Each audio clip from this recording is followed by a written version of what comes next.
Hey everyone, this is Maddie Regis, paid media manager at Automox, and I'm here again to bring you a new episode of IT Insiders, which is Automox's podcast that introduces you to the people behind the product. So this month we're focusing on Worklets, everything about Worklets, Worklets the word. So we are talking with Kyle Gregg, who's one of our senior solutions consultants here at Automox. And if you missed our podcast last month, you might not know what a Worklet is, but we will cover that today, so no worries. And as usual, we'll chat with Kyle about his IT background, time at Automox, all that good stuff. So thanks for being here, Kyle. Thank you for having me.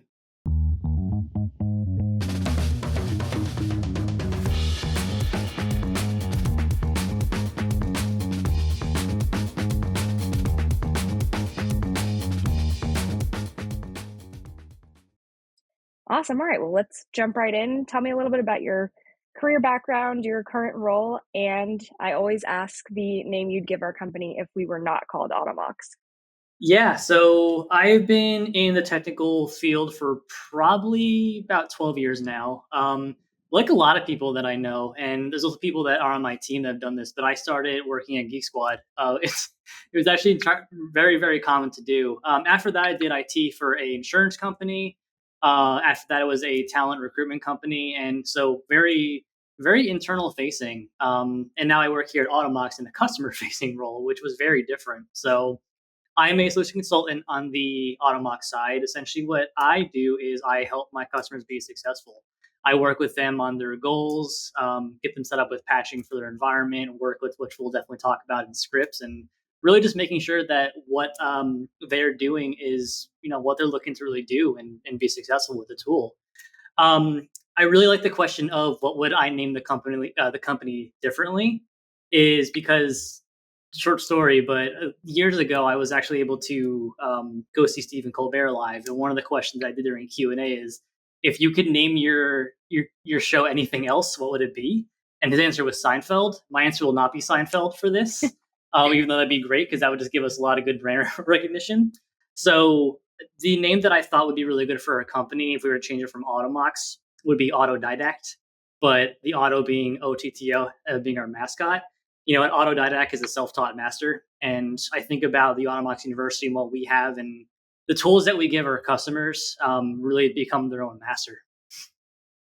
I love that. That's awesome. Yeah, we're all about that enablement. And yeah, that's super fun.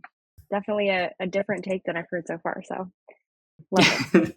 Cool. All right. Well, as no surprise to anyone, I'm going to ask you about Worklets next, because obviously that's a big part of your your day-to-day, big part of what we're Yeah. talking about today. But what is a Worklet to you? Like, how would you describe it? And how do you use it to help our customers every day? A worklet is going to be one of the most powerful tools at your disposal with the Automox console. So our bread and butter is patching.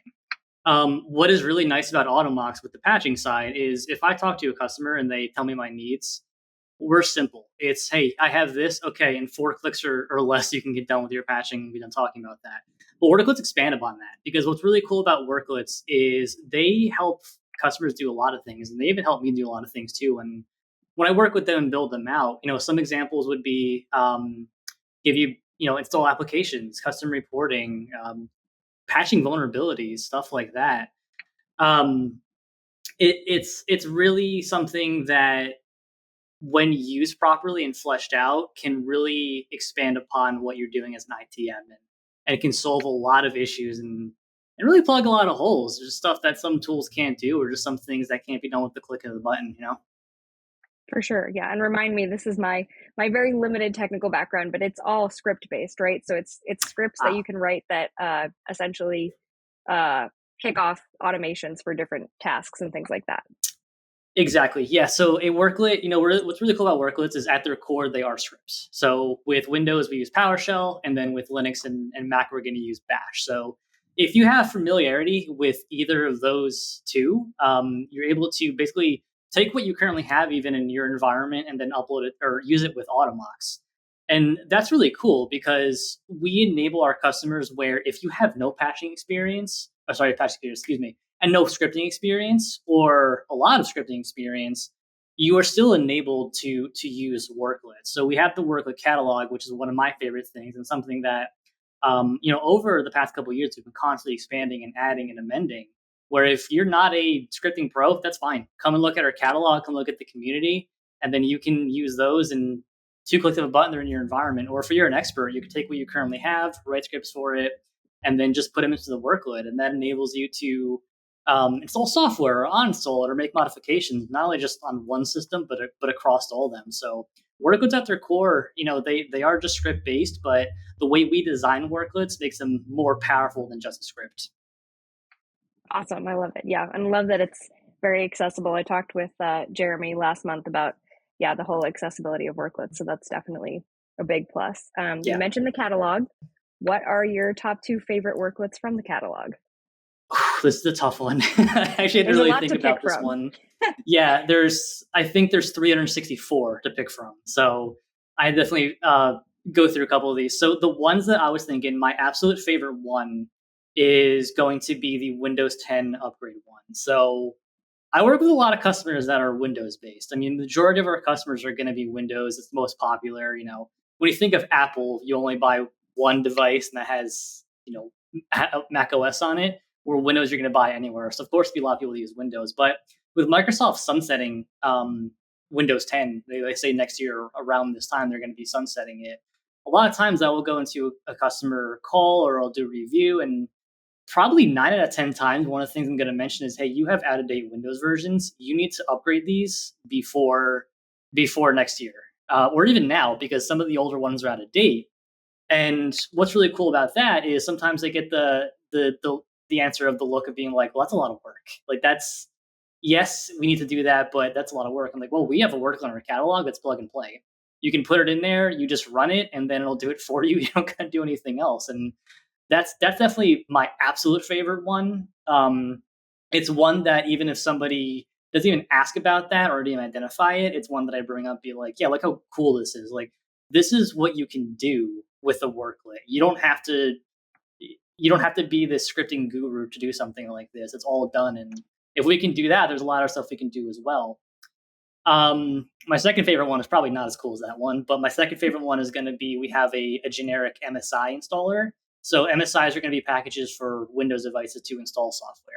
But the worklet we have, which is the 64-bit MSI installer, is really cool because not only is it pre-made where you just upload that package and we'll install it for you, we cycle through a bunch of ways to actually do that because packages can be finicky and very hard to manage. So we just make it very easy for you to do that. Just with drop that package, run it.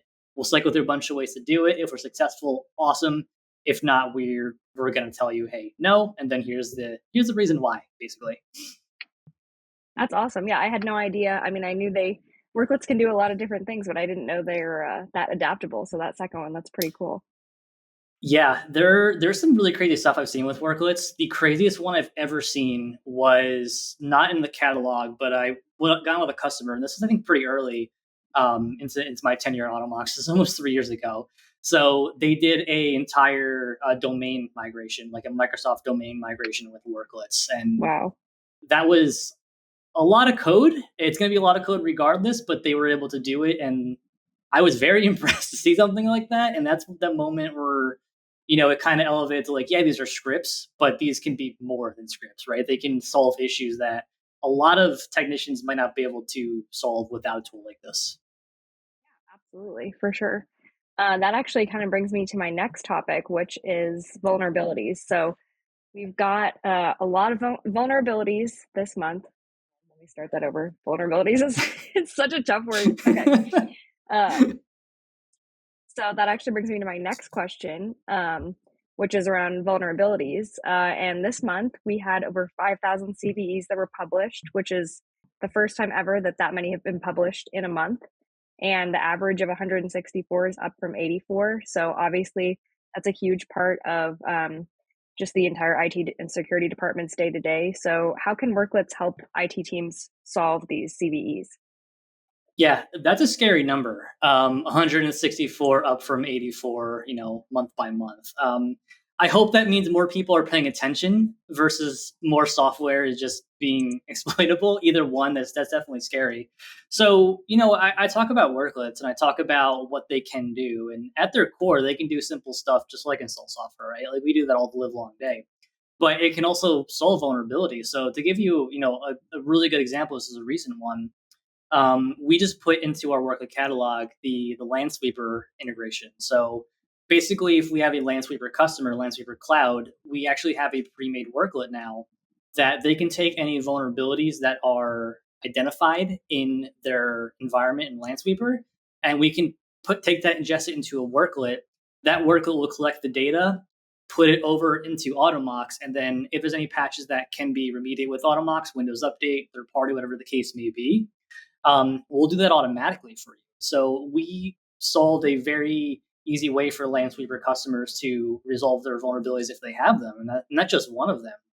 I also think about Log4j, which is I think 2 years old at this point, and that one was bad. That was a very scary vulnerability, and one of the things that Automox did and the team did was get something out within the first 24 or 48 hours to help our customers remediate that, because a lot of people were freaking out about that. That was something that at that time you didn't really, when that first happened, you really didn't know what was being touched yet. You had to kind of go through everything to figure that out. And for us to have a worklet available within that short time frame, where say, hey, here's your Linux devices, take this worklet, you can just schedule it and group it and run it, and we'll just remediate it for you.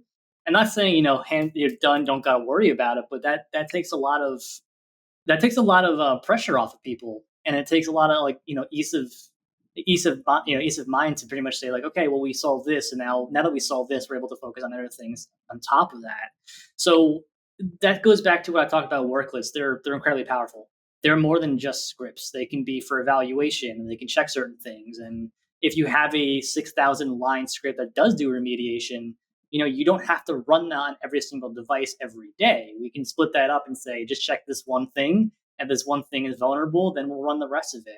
So you're saving time, you're saving bandwidth, and then all that. So yeah, worklets are going to be one of our most powerful tools. And I mentioned patching before. Like we can patch devices, right? But what about the stuff that can't be patched with a patch from Microsoft? And that's where worklets come into play. Yeah, and it sounds like, I mean, really the sky's the limit, right? It expands a whole new area of opportunity, essentially. So Yeah, for sure. When I first started here at Automox, I didn't know a ton about Bash scripting and PowerShell scripting, and a little bit more about Bash, but I came from like a Mac admin, background, and then seeing what they can do and being like, oh, this is actually super cool. Like I'm able to write what I'm doing on my home computer, right?